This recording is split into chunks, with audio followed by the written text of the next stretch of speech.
The warning lights on the command station turned red. Ambassador stood in the center of the room and watched the large screen with fear in his heart. The enemy ships were coming. Thousands of them. The people had no chance. Was old. His blue skin had grown pale over the years, and his 4 eyes were tired from seeing too much war. He had served his people for 60 years. He had seen good times and bad times, but he had never seen anything like this. "How long do we have?" he asked. 7 days, said the young officer beside him. "Maybe 6 if they increase speed." 7 days. 7 days until the Armada reached their world. 7 days until everything ended. They were a cruel species. They did not want peace. They did not want trade. They wanted only destruction. They moved from system to system, taking what they wanted and destroying what they did not need. Now they were coming for the... Closed his eyes. He thought about his wife. She had died 10 years ago. He thought about his children, and they were somewhere in the city below, probably looking up at the same sky, wondering if they would survive. "We need help," said quietly. The young officer looked at him. "Sir, we have asked everyone." The said no. The said they cannot spare ships. They are too far away. Nobody wants to fight the... Understood. They were too powerful. Any species that helped them would become a target themselves.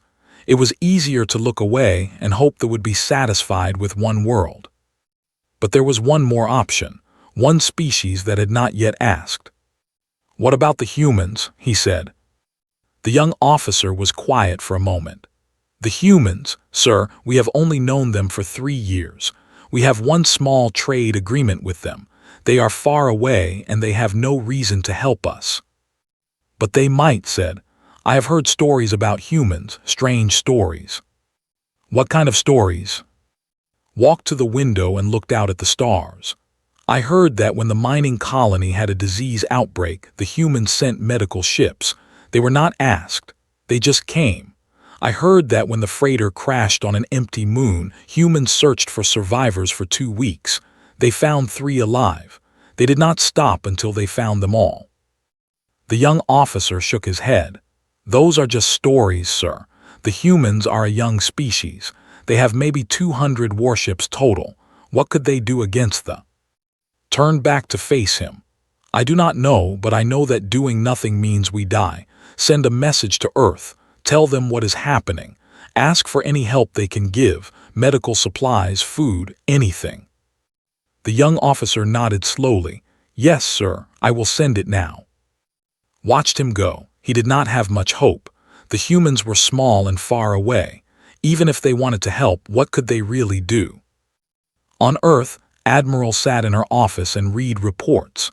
She was 42 years old, with short black hair and sharp eyes that missed nothing.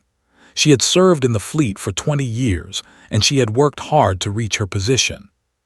Her office was simple. A desk, a chair, some screens on the wall. She did not like decorations. She liked efficiency. There was a knock on her door. "Come in," she said. Her assistant, a young man named, entered the room. He looked worried. "Admiral, we received a message from the... It is marked urgent." Raised an eyebrow. "Though we barely know them, what do they want?" Handed her a tablet. "You should read it yourself, Admiral." Took the tablet and began to read. Her face did not change as she read, but her hand tightened on the edge of her desk. The message was from Ambassador. It described the Armada. It described the 7 days until arrival. It asked, very politely, for any assistance Earth could provide. Medical supplies, food, refugee transport, anything at all. The message ended with a simple sentence. "We understand if you cannot help. We will remember your kindness in considering our request." Put down the tablet. She was quiet for a long time. Admiral said, "What should we do?" Stood up and walked to the window. Outside she could see the city of Seoul. Millions of people going about their lives. They did not know about the... They did not know that somewhere in space, an entire civilization was about to be destroyed. "Tell me about those," said. Pulled up information on his tablet. They are a militaristic species. They have conquered or destroyed 12 civilizations in the past 100 years. Their armada contains approximately 4,000 warships. They do not negotiate. They do not take prisoners. They destroy everything. And a peaceful species, population of about 3 billion. They have a small defense force, maybe 50 ships. They are known for their art and philosophy. They have never attacked anyone. Nodded slowly. So a bully is about to kill 3 billion peaceful people, and nobody wants to stop them. The other species are afraid, Admiral. They are too powerful.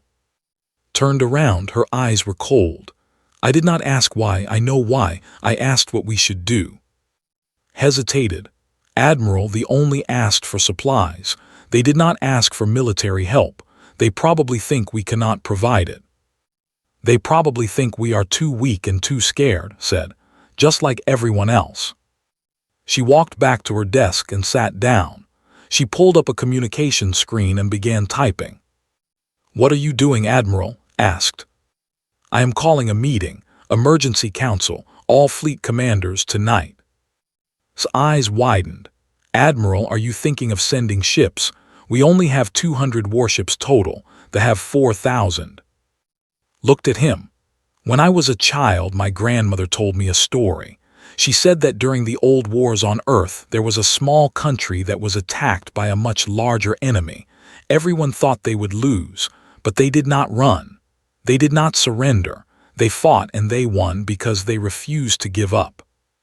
But Admiral, my grandmother also told me something else, continued. She said that the measure of a person is not what they do when things are easy. It is what they do when things are hard. When helping someone costs you nothing, anyone will help. But when helping someone might cost you everything, that is when you see who you really are. Was quiet. Stood up again. They asked for medical supplies. They asked for food. They asked because they thought that was all we could give. They were being polite. They did not want to ask for too much. Yes, Admiral. But I am not going to send supplies to people who are about to die. Supplies do not stop armies. Ships do. Soldiers do. We do. Swallowed. Admiral, if we fight we might lose. We might lose everything. Smiled, but it was not a happy smile. Yes, we might. And if we stay home and do nothing, we will be safe. For now. Until the finish with and decide they want something else. Until another civilization asks for help and we say no again. Until we look in the mirror and do not recognize what we have become. She picked up the tablet with message and looked at it one more time. Send a reply to she said. Tell them we received their message. Tell them we are considering their request. Tell them to hold on. Yes, Admiral, what about the council meeting? Walk to the door. Tell the commanders to come prepared. We have a lot to discuss. She opened the door and paused. And do not tell anyone outside this office what we are planning. Not yet. I want to see who supports this before the politicians get involved. Understood, Admiral. Walked out into the corridor. Her heart was beating fast, but her face was calm. She knew what she wanted to do. She knew it might be the end of her career. It might be the end of many things. But some things were more important than safety. Some things were more important than survival. That night, 12 fleet commanders gathered in a secure room deep beneath the Earth Defense Headquarters. They sat around a long table, and they all looked confused. Admiral stood at the head of the table. Behind her was a large screen showing the approaching armada. Thank you for coming, she said. I know this is sudden. I know you have questions. I will answer them all. But first, let me tell you why we are here. She pressed a button, and the screen showed Ambassador's message. The commanders read it in silence. When they finished, they looked at each other. So, said Commander, a tall man with gray hair, the want supplies. We can send supplies. Why are we all here? Because I do not want to send supplies, said. I want to send the fleet. The room exploded with voices. The entire fleet. Against 4,000 ships. That is suicide. raised her hand, and the room went quiet. "I know what the numbers say," she said. "I know they are stronger. I know we might lose. But I also know that if we do not help, nobody will, and 3 billion people will die." Commander, a woman with sharp features, leaned forward.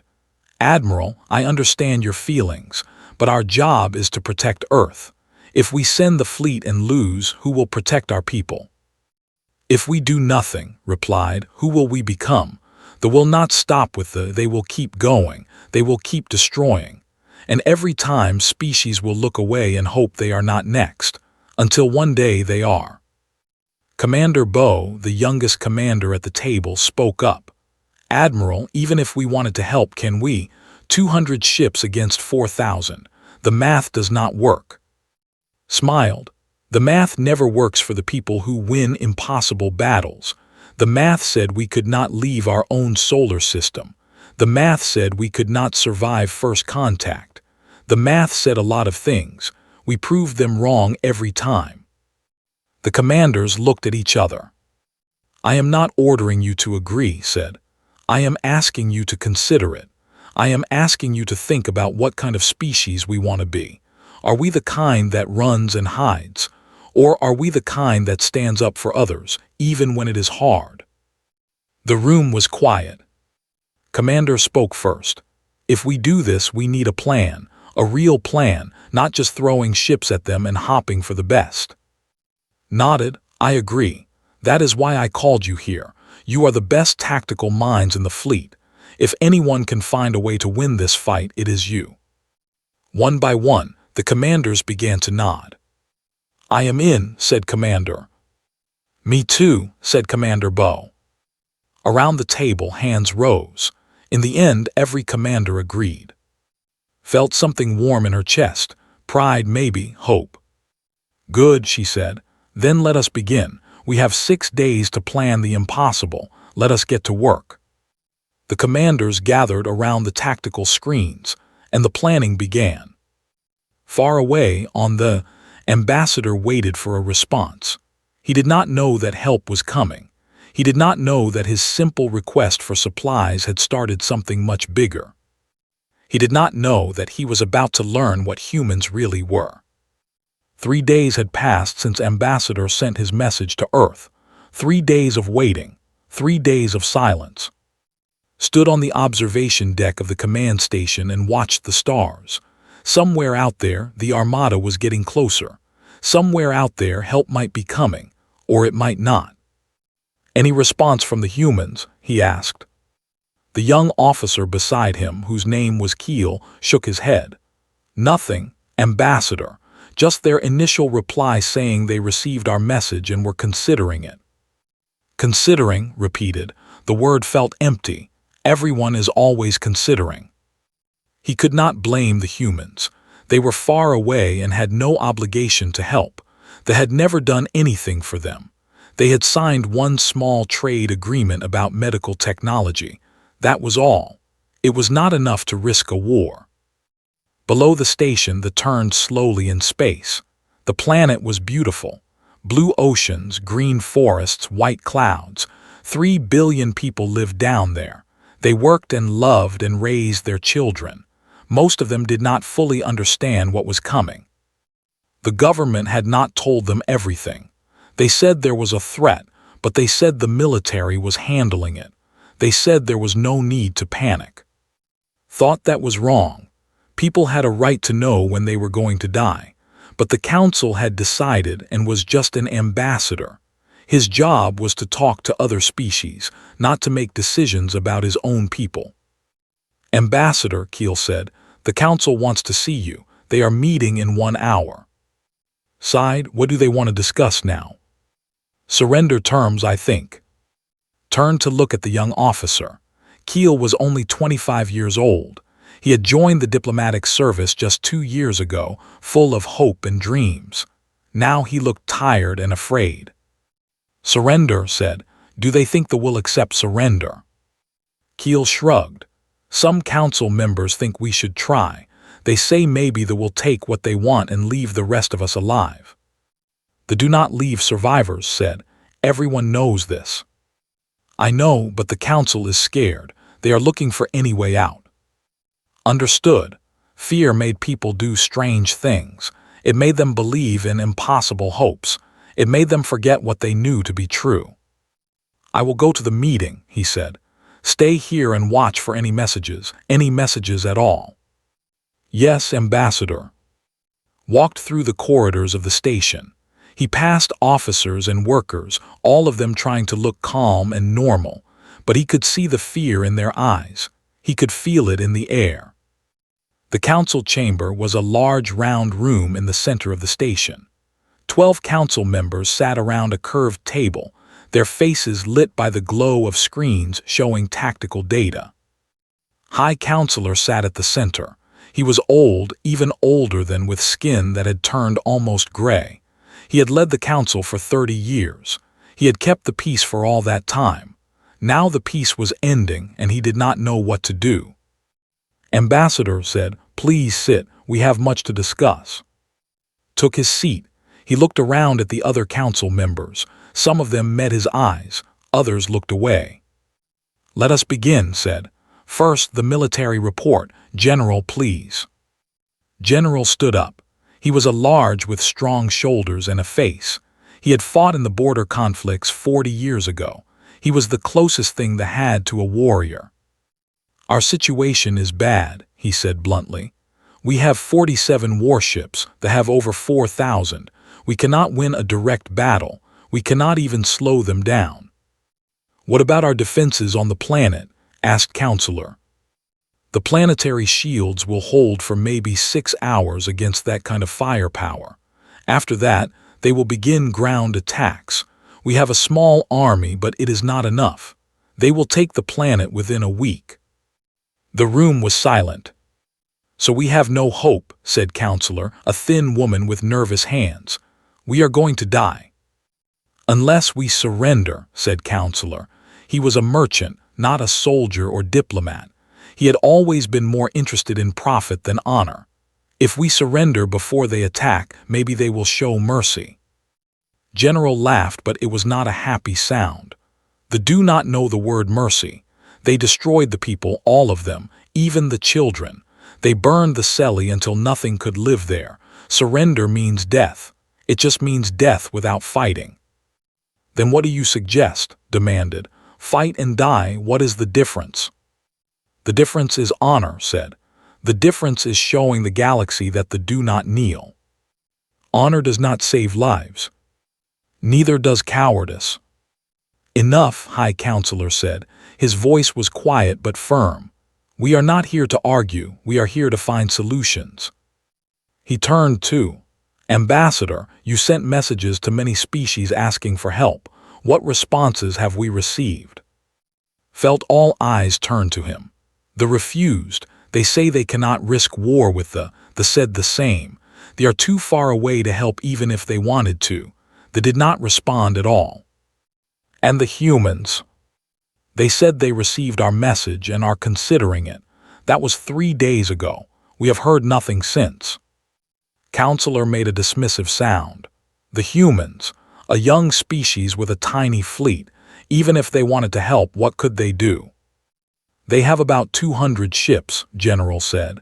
"Good ships, actually. Their technology is interesting, but 200 against 4,000 is nothing." "So no one is coming to help us," said heavily. "We are alone." The room fell silent again. Looked at the faces around the table. He saw despair. He saw fear. He saw people who had given up. And suddenly he felt angry. "May I speak?" he asked. Nodded. Stood up. "I have been a diplomat for 60 years. I have spoken with many species. I have seen kindness and cruelty, courage and cowardice. And I have learned one thing: the galaxy is cold. Most species care only about themselves. They will watch us die and feel nothing." "This is not helpful, Ambassador," Counselor said. "Let me finish," said. "The galaxy is cold, but not everyone in it is cold. Sometimes you find warmth in unexpected places. Sometimes help comes from those you least expect." "Are you talking about the humans?" asked. "They have not even responded to our message." They said they are considering, replied. That is not nothing. Every other species said no immediately. The humans are thinking about it. That means something. It means they are polite, said. It does not mean they will help. Maybe, admitted. But I have heard stories about humans, strange stories. They are a young species, yes, but they are different from others. They have a word in their language that does not translate well. They call it compassion. It means feeling the pain of others as if it were your own. General leaned forward. I have met humans, a few of them at trade meetings. They are strange, yes. They smile too much. They ask questions that seem pointless, but I would not count on their compassion to save us. Neither would I, said. I count on nothing, but I believe in hope, and right now hope is all we have. The meeting continued for another 2 hours. In the end, the council decided to prepare for both possibilities. They would ready their defenses for a fight, but they would also prepare a surrender offer, just in case. Voted against the surrender option, he lost. After the meeting, he walked back to the observation deck. Keel was still there, watching the screens. Anything? Asked. Nothing, Ambassador. No messages from anyone. Nodded. He had expected that. He stood at the window and looked out at the stars. There were 3 days away now, 3 days until the end. He thought about his family, his daughter and her husband. They lived in a small city on the southern continent. They had a garden where they grew flowers. His granddaughter loved to show him the new ones every time he visited. What would happen to them when they came? He closed his eyes and made a silent prayer. Not to any god, because they did not believe in gods. Just a prayer to the universe, to whatever forces might be listening. Please, he thought, please send help, not for me. I am old. I have lived my life, but for the young ones, for the children, they deserve a chance. The universe did not answer. Or so he thought.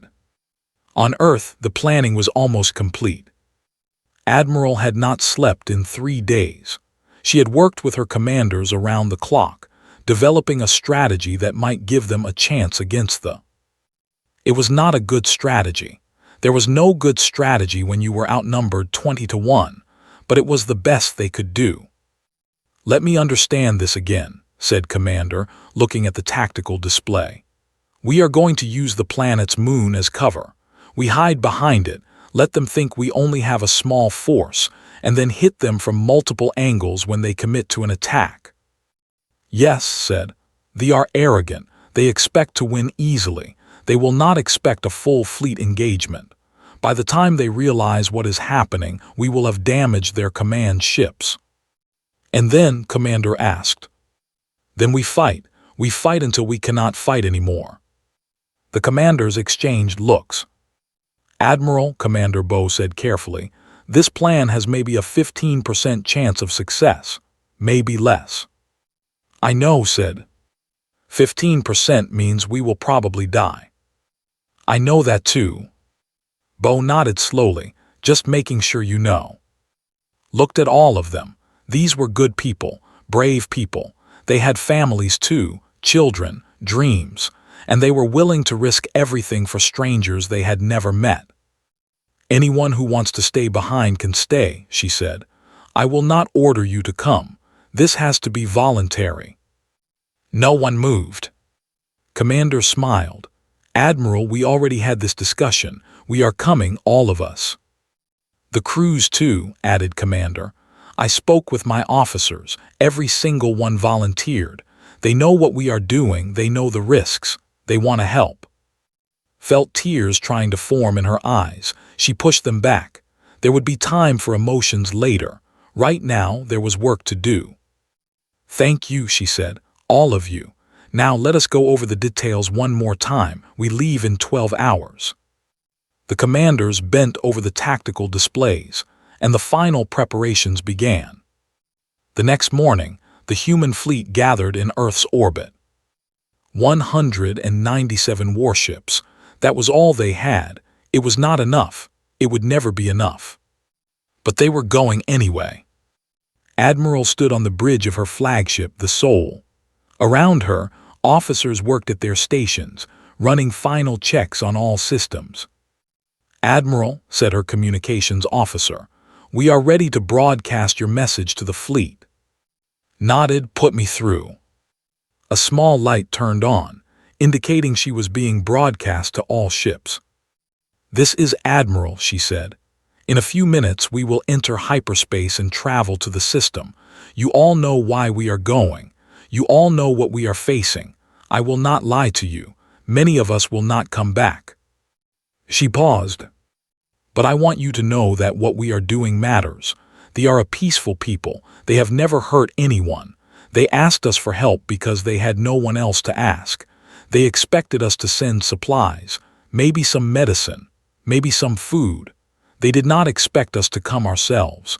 They did not think we would risk our lives for them." She took a breath. "That is what makes us human. We do not stand by while others suffer. We do not look away when the weak are attacked. We fight for those who cannot fight for themselves, because if we do not, we are not worthy of calling ourselves human." She straightened her shoulders.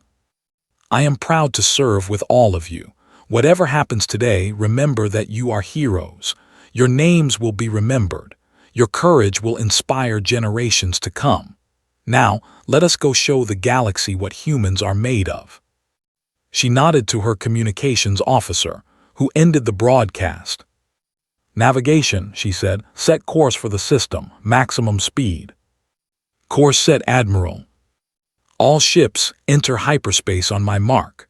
She paused for one moment, thinking of Earth below them, thinking of all the people who did not know what was happening. Mark.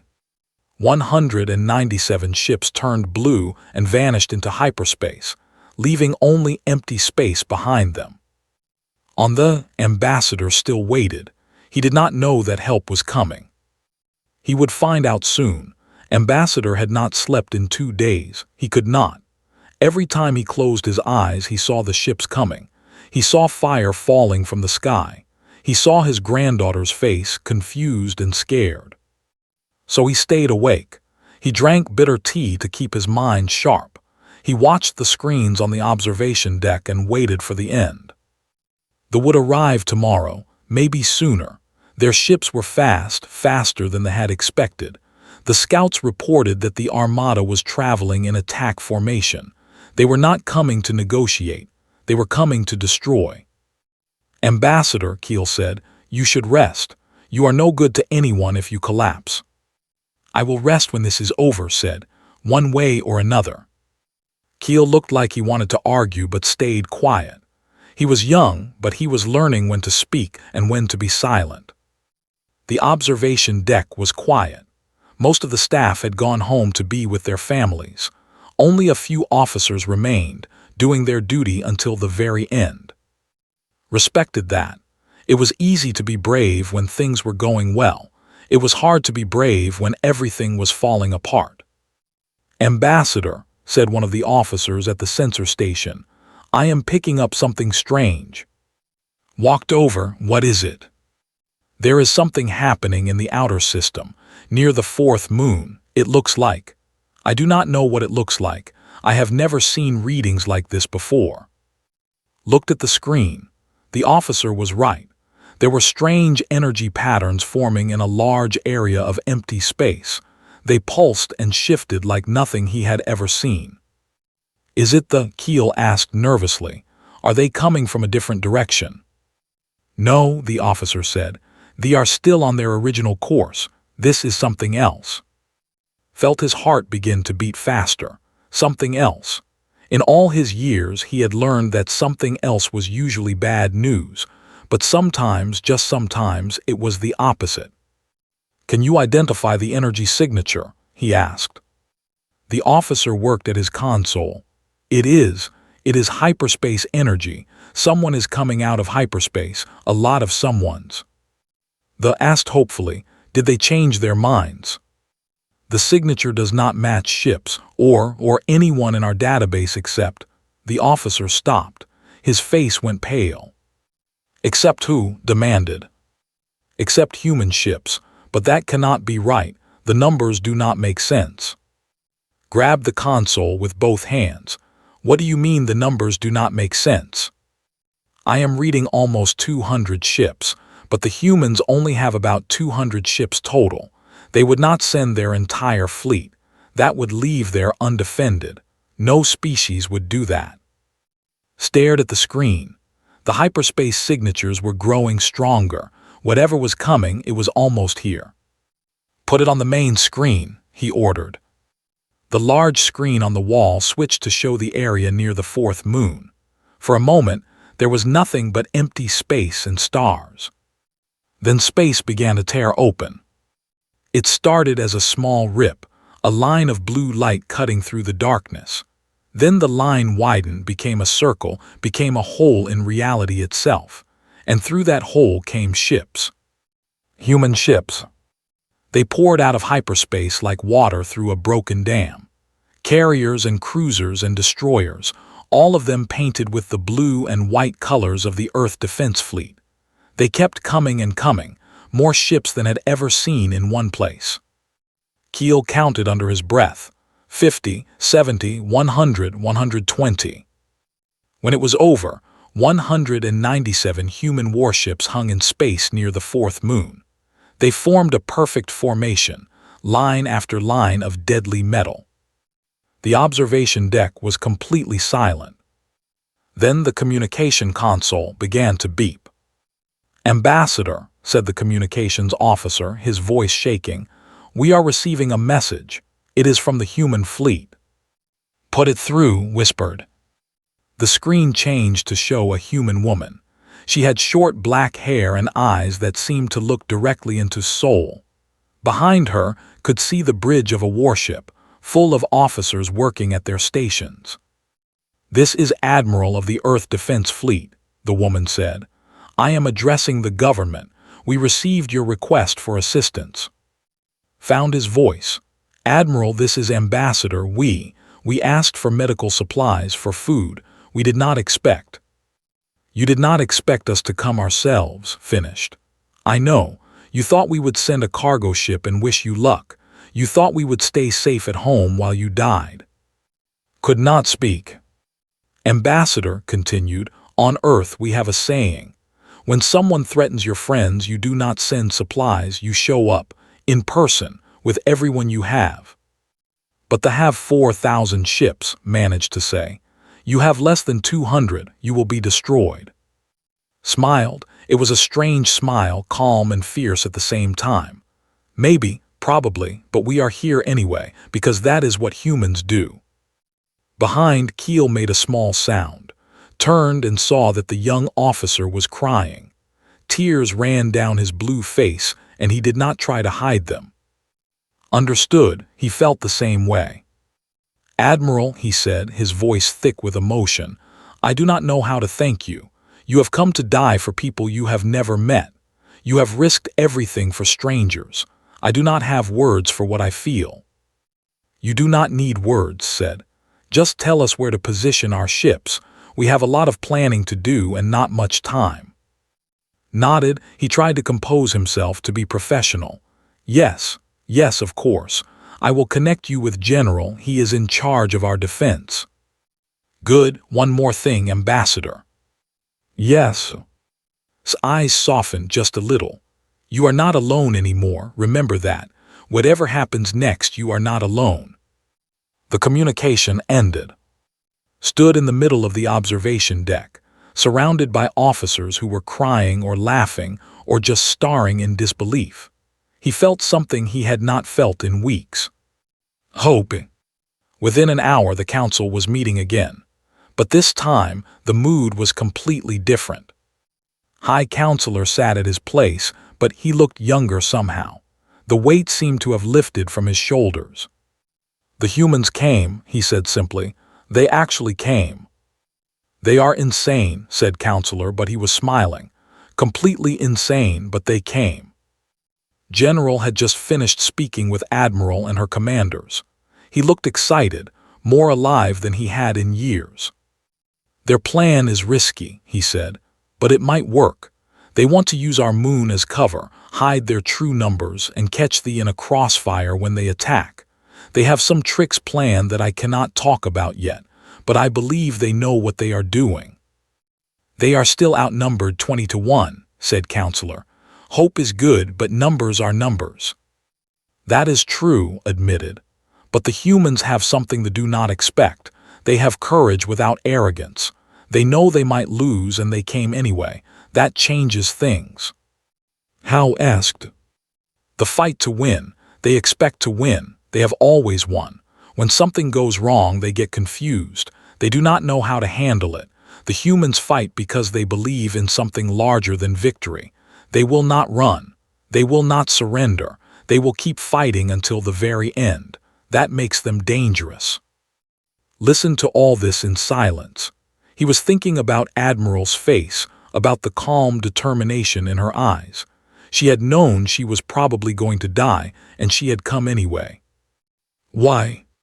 He had asked himself that question 100 times since the human fleet arrived.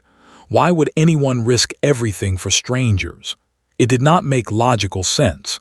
It did not serve any practical purpose. And yet here they were. Maybe thought, some things were more important than logic. Some things were more important than survival. The meeting continued. Plans were made. Ships were moved into position. The defense force, small as it was, joined the human formation. For the first time, the defenders outnumbered just their fear. On the Bridge of the Soul, Admiral reviewed the battle plan one more time. Her commanders were gathered around the tactical display. They all looked tired but focused. They had made it this far. Now came the hard part. "They will arrive in approximately 16 hours, she said. "They will come in from this direction, following the most direct route to the planet. They expect no resistance. They expect to simply destroy the defense force and begin their attack on the surface." "When will we reveal ourselves?" Commander asked. "Not until they are committed to their attack. We want them to think they are fighting only we hide behind the moon and wait. When they engage the ships, we come out from both sides and catch them in the middle." "They will still outnumber us," Commander noted. "Yes, but we will have surprise and position. If we can take out their command ships early, we can cause confusion in their ranks. They rely heavily on Central Command. Without their admirals, their captains do not know what to do." Commander Bo studied the display. "What about their carrier ships? Each one holds hundreds of smaller fighters." "That is why we need to hit fast and hard. We cannot win a long battle. We need to do as much damage as possible in the first few minutes. After that, we fight and hope." The commanders nodded. They knew the odds. They accepted them. "I have one more order," said. "I want every ship equipped with automated distress beacons. If we lose this battle, those beacons will broadcast everything that happened here. The whole galaxy will know what they did, and they will know that humans stood against them." "They will know we tried," Commander said quietly. "Yes, win or lose, they will know we tried. That matters. Maybe it will inspire others to try too. Maybe it will start something that ends with the being stopped. We might not live to see it, but it might still happen." The meeting ended. The commanders went back to their ships to prepare. Stayed on the bridge, looking out at the stars. Somewhere out there, they were coming. Thousands of ships filled with soldiers who knew nothing but war. And here she was, with less than 200 ships, ready to meet them. She thought about her family back on Earth.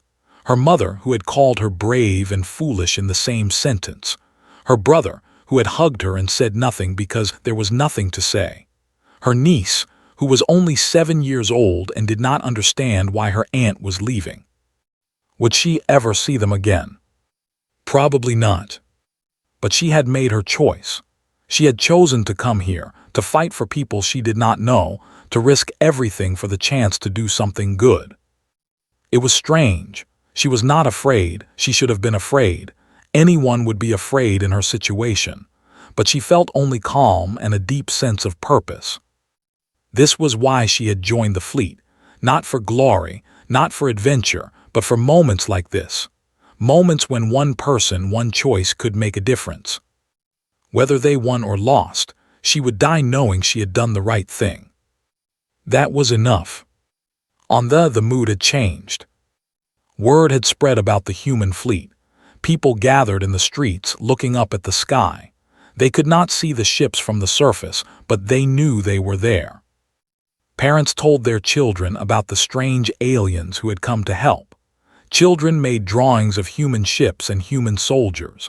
Hope spread through the cities like sunlight after a storm. Ambassador stood on a balcony in the capital city and watched the crowds. He had come down from the station to see his family one last time. His daughter met him at the door. She hugged him tightly and did not let go for a long time. "I heard about the humans," she said. "Is it true? Did they really come?"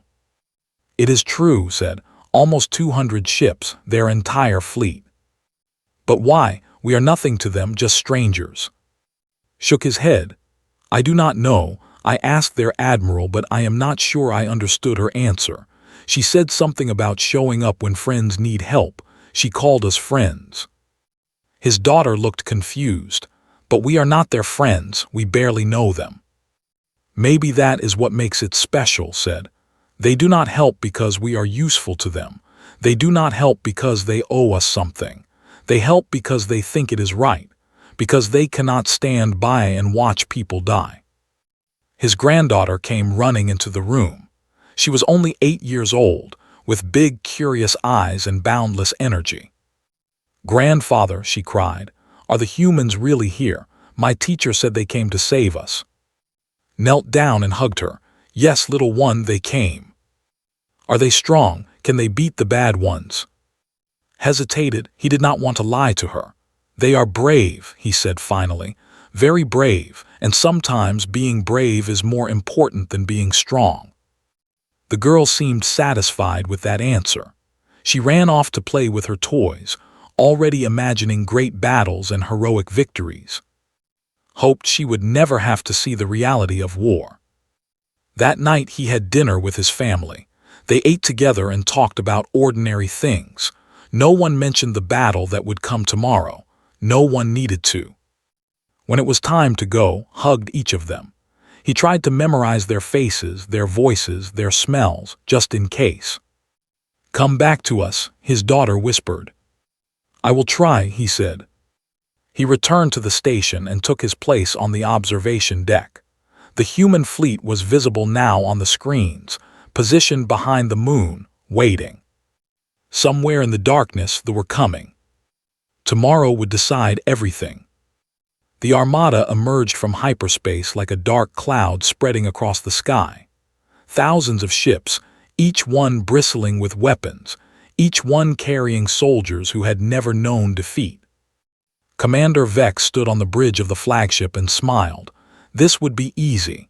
They were weak, their fleet pathetic. They would be destroyed in hours. "How many defenders?" he asked. 47 ships, his sensor officer reported. "Small vessels, no match for our forces." "Good, begin the attack. Standard formation." The fleet moved toward the planet in perfect order.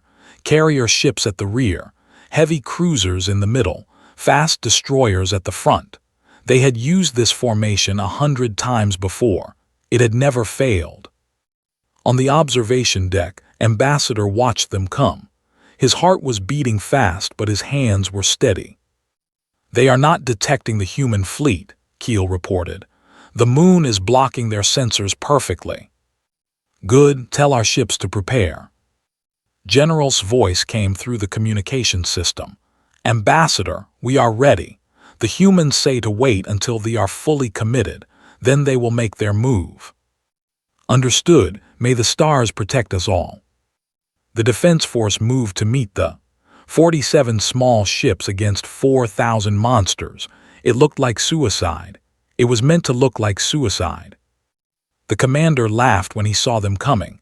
"Brave little fools," he said. "Destroy them." The first shots were fired. Energy beams crossed the empty space between the fleets. 2 ships exploded instantly. A third lost power and drifted helplessly. They pushed forward, eager for the kill. And then everything changed. Admiral watched the battle begin from her position behind the moon. She saw the ships fighting, dying, doing their best to hold the line. "They are brave," Commander said quietly. "Yes," agreed.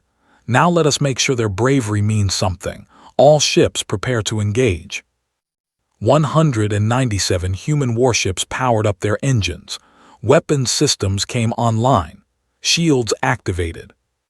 "They have committed to the attack," Commander reported. "Their formation is stretched thin. This is our chance." Nodded. "All ships move out. Attack pattern Delta. Target their command ships first." The human fleet split into two groups. They came around the moon from both sides, moving fast, weapons ready. The sensor officer was the first to see them. His face went pale. "Commander, new contacts, many new contacts." Commander Vex turned to look at his screen. His smile disappeared. "What is that? Where did they come from?" They are human ships, Commander, almost 200 of them." "Impossible. The humans would never send their entire fleet to help they would not risk." He never finished the sentence. The first wave of human missiles hit the formation. Explosions bloomed across the enemy fleet. 3 command ships were hit in the first seconds. 2 of them lost power completely. The third exploded in a ball of fire. The formation fell into chaos. "All units engage," Commander Vex screamed. "Destroy the humans, destroy them all." But the damage was already done. The captains, used to following orders from their admirals, did not know what to do. Some ships turned to face the humans. Others continued attacking others just stopped, waiting for commands that were not coming. Admiral saw the confusion and pressed the advantage. "All carriers launch fighters. Cruisers focus fire on their heavy ships. Destroyers protect our flanks." The battle became a storm of light and fire. Human and ships traded blows at close range. Missiles flew in every direction. Energy beams cut through metal and flesh. The Soul shook as a shot hit its shields. Alarms screamed across the bridge. "Shields at 70%, an officer reported. "Keep firing," ordered. "Target that cruiser on our left." The Soul's main guns turned and unleashed a devastating barrage. The cruiser tried to dodge but was too slow. The shots tore through its hull and the ship broke apart. "Good shot," Commander said over the communication channel. "But we have bigger problems. They are sending their carriers forward." Looked at the tactical display. The massive carriers were moving into position. Each one carried hundreds of fighters. If those fighters launched, the battle would become much harder. "All ships, new priority. Target the carriers. Do not let them launch their fighters." The human fleet shifted its attack. Ships broke away from their current targets and raced toward the carriers. They realized what was happening. They moved to protect their carriers, forming a defensive line around them. "They are blocking us," Commander reported. "We cannot get through." "Then we go through them," said. "All destroyers attack run on the carrier line. Do not stop until you reach the carriers." "Admiral, that is a suicide run. We will lose many ships." "I know, do it anyway." 20 human destroyers broke formation and charged directly at the defensive line. They flew at maximum speed, dodging fire, taking hits, but never slowing down. The gunners tried to stop them. They hit ship after ship. Destroyers exploded or lost power and drifted away. But some got through. Captain commanded the destroyer.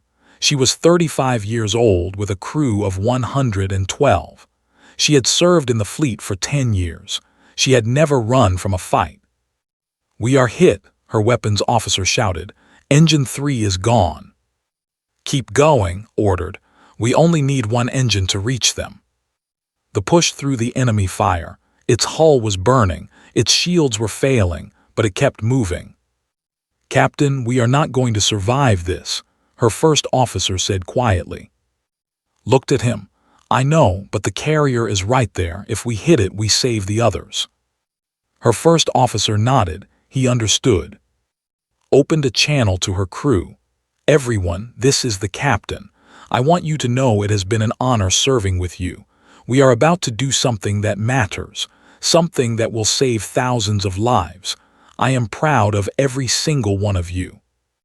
There was 300 meters from the carrier when its weapons systems failed, but that did not matter anymore.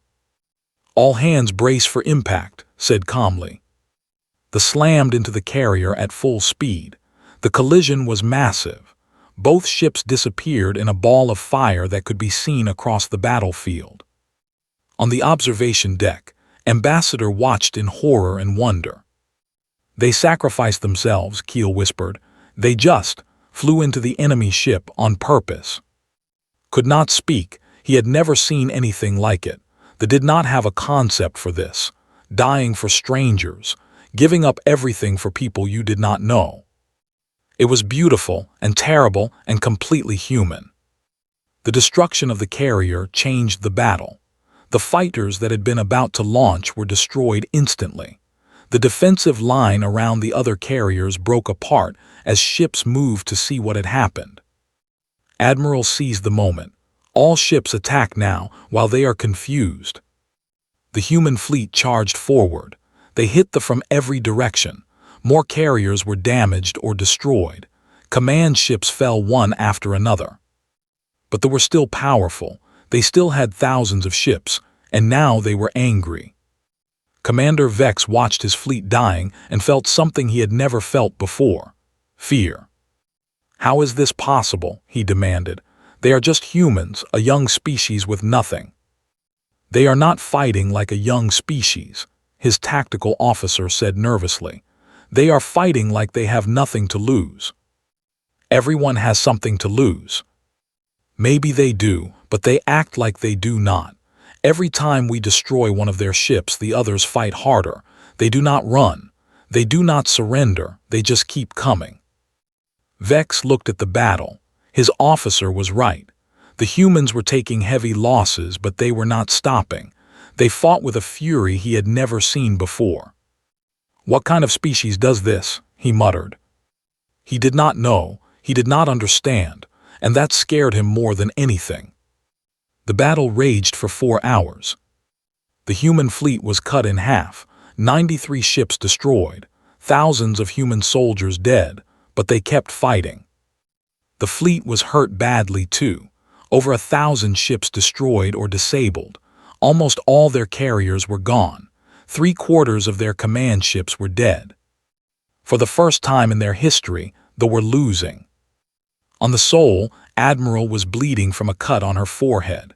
The bridge was filled with smoke and damaged equipment. Half her officers were injured or dead. But she was still standing, still giving orders, still fighting. "Status report," she demanded. "We have 104 ships still operational," Commander reported. His voice was tired but steady. "Enemy fleet is down to approximately 2,000 ships, but many are damaged. The carriers, all destroyed or disabled. They cannot launch more fighters." Allowed herself a small moment of satisfaction. The carriers had been the biggest threat. Without them, they lost their main advantage. What about their command structure? Most of their admirals are dead. Commander Vex is still alive on his flagship, but he has lost contact with half his fleet. Their coordination is falling apart. Looked at the tactical display. The formation was a mess. Ships were scattered everywhere, fighting independently, bumping into each other. It was chaos. "They are breaking," she said quietly. "They are still dangerous," Commander warned. 2,000 ships is still a lot. "Yes, but they have never lost before. They do not know how to handle it. Watch what happens next." As if on cue, something changed on the tactical display. A group of ships at the rear of the formation began turning around. Then another group. Then another. "They are running," Commander said in disbelief. "They are running." It started as a trickle and became a flood. Ships that had never known defeat suddenly discovered what fear meant. They forgot about their mission, forgot about their orders, forgot about everything except survival. The armada, which had terrified the galaxy for 100 years, broke and ran. On his flagship, Commander Vex screamed at his captains to stop, to fight, to remember their duty. But no one listened. The fear was too strong. The humans had done something impossible, and they did not know how to respond. Within an hour, the surviving ships were gone. They fled into hyperspace, running back to wherever they had come from. The battle was over. On the observation deck, Ambassador watched the last ships disappear. He could not believe what he was seeing. "They won," Keel said. "The humans won." Felt tears running down his face. He did not try to stop them. He did not care. Around him, officers were cheering, hugging each other, crying with relief and joy. The impossible had happened. They were saved. Walked to the communication console and opened a channel to the human fleet. "Admiral," he said, his voice shaking, "this is Ambassador. I cannot. We do not have words for what you have done." There was a pause, and then's face appeared on the screen. She looked exhausted. Her uniform was torn and stained, but she was smiling. "Ambassador," she said, "no words are necessary. We did what we came to do. You lost so many ships, so many people for us, for strangers." "Yes," said simply, "we did." "Why, please help me understand. Why would you do this?" Thought for a moment. There is a story on Earth, an old story about a man who found a stranger wounded on the road. Everyone else walked by. They did not want to get involved, but this man stopped. He helped the stranger. He spent his own money to take care of him. "Why?" asked. "Because he saw someone in need and he could not walk away. That is what being human means. We see suffering and we cannot ignore it. We see injustice and we have to fight it, even when it costs us everything." Was silent for a long moment. "Your people who died today," he finally said. "They will be honored forever on our world. Their names will be remembered for as long as they exist." Nodded slowly. "Thank you, Ambassador. That means more than you know." The communication ended. Stood alone on the observation deck, looking out at the stars. Somewhere out there, they were running home, defeated and afraid. Somewhere out there, 100 human ships drifted in the darkness, their crews dead but not forgotten. And somewhere on the planet below, 3 billion were alive because strangers had come to save them. The galaxy would never be the same. 3 weeks had passed since the battle. The wreckage was still floating in space around the moon, but the fires had stopped burning. The dead had been counted. The survivors had been rescued. The numbers were staggering. They had lost over 2,000 ships. Their armada, once the terror of the galaxy, was broken. Reports said they had retreated to their home territory and were not coming out. For the first time in 100 years, they were afraid. The humans had lost 93 ships, over 8,000 soldiers dead. Almost every surviving ship was damaged and needed repairs. It was a victory, but it was a costly one. Ambassador stood in the main hall of the council building and watched the preparations. Today was a special day. Today, the people would officially thank their saviors. Admiral was coming to the surface. She would be the first human to set foot on the. There would be a ceremony, speeches, and celebrations.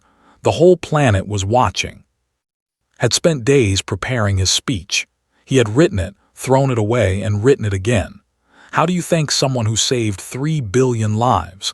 What words could possibly be enough? He still did not know, but he would try. The doors to the hall opened, and Admiral walked in. She was dressed in her formal uniform, clean and pressed, with medals on her chest. Behind her came Commander and Commander, the only 2 of her original commanders who had survived the battle. The council stood and bowed. It was the deepest bow, the bow of absolute respect. Looked uncomfortable with the attention, but she accepted it gracefully. High Counselor stepped forward. His old face was full of emotion. "Admiral," he said, "the people welcome you to our world. You came when no one else would. You fought when no one else dared. You saved us when we had lost all hope. We owe you a debt that can never be repaid." Shook her head slightly. "High Counselor, we did not come for payment. We did not come for glory. We came because it was right. That is payment enough." Smiled. "Humans say the strangest things." "So I have been told." The formal ceremony began. There were speeches from every council member. There were awards and medals and titles. The declared admiral, a hero of the people, the highest honor their civilization could give. Through it all, remained calm and humble. She thanked everyone for their words. She accepted the honors with grace, but could see that something was bothering her. After the ceremony, there was a private reception. Only the council members and a few special guests were invited, found standing by a window, looking out at the city below. "Admiral," he said, "you seem troubled. Is something wrong?" Was quiet for a moment. "No, nothing is wrong. I keep thinking about the ones who did not come back. Captain and her crew, all the others. They should be here, not me." Nodded. He understood that feeling. "You miss them?" "Yes, every day. I gave the order that sent them to their deaths. I will carry that weight for the rest of my life." "They chose to follow you. They believed in what you were doing."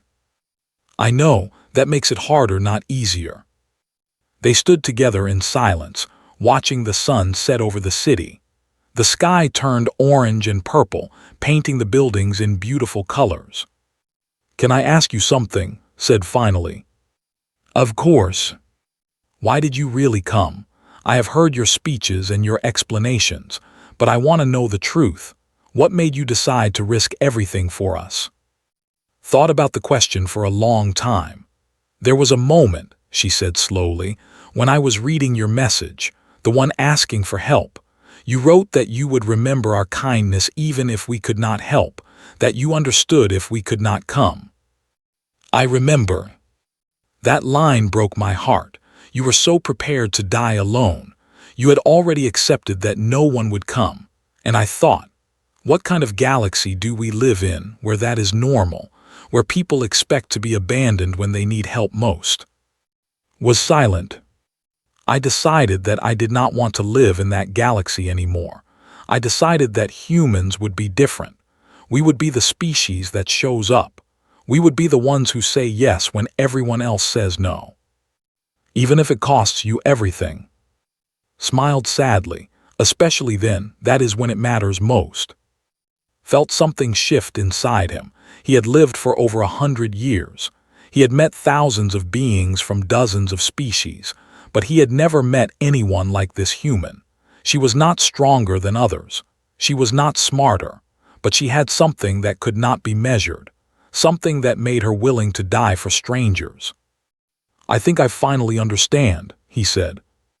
"Understand what?" "What makes humans special? It is not your technology or your military, it is this." He touched his chest over his heart. "You feel things that others do not feel. You care about people you will never meet. You see suffering and cannot look away." Shrugged. "Sometimes I think that is our greatest strength. Other times I think it might be our greatest weakness." "Perhaps it is both." "Perhaps." Later that night, there was a public celebration in the central square of the capital city. Millions came to see the human heroes, families with children, old people who remembered peaceful times, young people who had grown up knowing only fear. Admiral stood on a stage with her officers. Below them, the crowd stretched as far as the eye could see, had never seen so many of his people in one place. A little girl pushed her way to the front of the crowd. She was holding a piece of paper covered in colorful drawings. "Admiral," she called out, "Admiral." The security guards tried to stop her, but waved them away. She walked to the edge of the stage and knelt down to be at the girl's level. "Hello, little one," she said. "What is your name?" "I am Lyra," the girl said shyly. "I made this for you." She held up the drawing. It showed a human ship surrounded by stars. Next to the ship was a stick figure with short black hair and a big smile. "Is that me?" asked. "Yes, you saved us, My mother said you are a hero. Took the drawing carefully. Her eyes were bright with unshed tears. Thank you, Lyra. I will keep this forever. The girl beamed with happiness. Her mother came forward and picked her up, bowing deeply too. Thank you, the mother whispered. Thank you for my daughter's life. Nodded, she could not speak. Watched from the side of the stage. He saw the emotion on his face, the way she held the child's drawing like it was the most precious thing in the universe. This, he thought, this is why they came, not for medals or glory, but for this, for the chance to save one little girl who makes drawings of heroes. The celebration continued late into the night. There was music and dancing and more food than anyone could eat. For the first time in months, they laughed and celebrated without fear. But the humans did not stay for the whole celebration. They had work to do. At midnight, and her officers returned to their ships. The damaged fleet needed to go home for repairs. They had won the battle, but Earth was far away, and the journey would take weeks. Went to the spaceport to say goodbye. He found standing beside a shuttle, ready to leave. Admiral, he said, before you go, I have something for you. He handed her a small crystal. It was deep blue, the color of oceans, and it glowed faintly with inner light. This is a memory crystal, he explained. It contains the names of every human who died defending our world, every crew member of every ship. We will build a monument on our world and their names will be carved in stone. But this crystal is for you, personally, so you never forget that their sacrifice meant something. Held the crystal in her palm, the glow reflected in her eyes. I will never forget, she said quietly. None of us will. I know, paused. There is something else. I have spoken with the council. We have decided to change our policy toward other species. What do you mean? For many years they have stayed neutral. We did not get involved in other conflicts. We did not take sides. We thought that was the safe choice. And now we see that safety is not enough. We were safe for 100 years, and when danger came, we had no one to help us, except you. Nodded slowly. You are thinking of joining alliances, making treaties. More than that, we are thinking of doing what you did. When other species need help, we will help. When others are in danger, we will come. We will not be neutral anymore. We will be like humans. Was quiet for a moment. Then she smiled, a real smile full of warmth. That, she said, is the best thing you could have told me, better than any medal or ceremony. We learned from the best. They shook hands in the human way, found he liked the gesture. It felt like a connection, a bond between two people who understood each other. Will you come back? He asked. When your fleet is repaired, will you visit us again? I would like that, said. I want to see your world in peacetime. I want to meet more people like Lyra. You will always be welcome here, always. Boarded her shuttle. The doors closed and the small craft lifted off into the night sky, watched until it disappeared among the stars.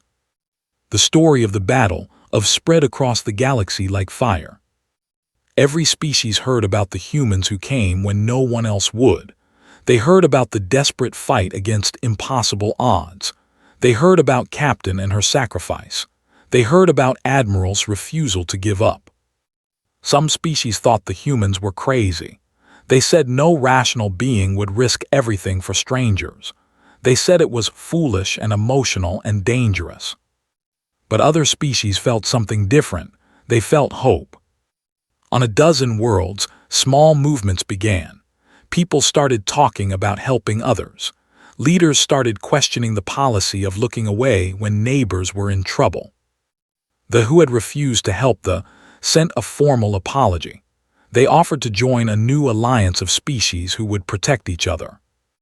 The who had said they could not spare ships offered to contribute to a joint defense fleet. Even species who had never heard of humans before started asking questions. Who were these creatures who crossed the galaxy to help strangers? What made them different from everyone else? The galaxy was changing, slowly, carefully, but definitely changing. And at the center of that change were the humans, a young species with a small fleet and big hearts, a species that did not know how to walk away from people in need. 1 year later, Ambassador stood in the same observation deck where he had first seen the human fleet arrive. But now, the view was different. Around the moon, a new structure was taking shape. It was a memorial, built from stone and crystal and metal from every species in the new alliance. When it was finished, it would hold the names of every being who had died defending others. The first section was already complete. It held the names of 8,000 human soldiers. Visited the memorial often. He would stand before the names and remember. Sometimes he talked to them, telling them about the changes happening in the galaxy. He hoped they could hear him. Today, he had a special visitor. Admiral walked across the memorial platform and stood beside him. She was wearing civilian clothes this time. Her hair was longer, and she looked more relaxed than he had ever seen her. "It is beautiful," she said, looking at the structure. "They would have liked it." "I hope so," replied. "We wanted to honor them properly." "You have." They stood in silence, looking at the names carved in stone. "What will you do now?" asked. "The war is over. They are no longer a threat. Will you return to your normal life?" Smiled. "I do not think I have a normal life anymore. The fleet is being rebuilt. The alliance is growing. There is a lot of work to do." "And you want to do it?" "I do. We started something here, something important. I want to see it through." Nodded, he understood. "The galaxy is lucky to have you," he said. "All of you. Humans are a gift we do not deserve." Shook her head. "Do not say that. Everyone deserves help when they need it. That is the whole point." They looked out at the stars together. Somewhere out there, hundreds of species were living their lives, working, dreaming, raising their children. Most of them would never know how close they had come to a galaxy ruled by fear and violence. But some knew, and those who knew would never forget. "I have been thinking about something," said. "Something you told me the night of the celebration." "What was that?" "You said that you finally understood what makes humans special. You said it was our ability to care about people we will never meet." "I remember." "I've been thinking that maybe it is not just a human thing. Maybe it is something any species can learn. Maybe caring about others is a choice that anyone can make." Considered this. "You may be right, they are learning it now. Others will learn it too. That is my hope. That someday when people talk about compassion and courage, they will not say it is a human thing. They will say it is a universal thing, something that belongs to everyone." Smiled. "That would be a good galaxy to live in." "Yes, it would." They stood together as the stars wheeled overhead. The memorial glowed softly in the eternal night. 8,000 names, carved in stone, remembered forever. And across the galaxy, the story spread. The story of humans who came when no one else would. The story of strangers who became heroes. The story of a small fleet that changed everything. It was not just a human story anymore. It was becoming everyone's story. And it was only the beginning.